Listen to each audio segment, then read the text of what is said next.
9 கோளும் ஒன்றாய் காண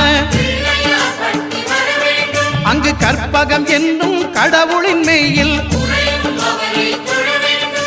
சூரியன் முதலாய் 9 கிரகமும் பலவித குணங்களை கொண்டிருக்கும் எங்கள் கற்பக தருவில் அவை வரும்போது ஒன்றாய் சேர்ந்து பலனளிக்கும்.